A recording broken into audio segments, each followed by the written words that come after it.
क्या आपके गले और लंग्स में गाढ़ा बलगम जमा है और छाती में जकड़न है और खांसी बहुत ज़्यादा है?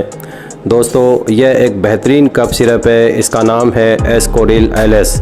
यह आपको इन सब सिम्टम से आराम देंगी। इस कफ सिरप में 3 इम्पोर्टेंट कंपोनेंट होते हैं।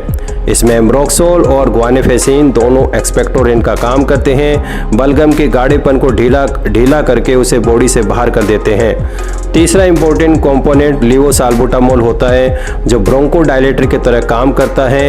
यह आपके ब्रोंक्यूल्स को डायलेट करके आपके सांस लेने में आसानी पैदा करता है।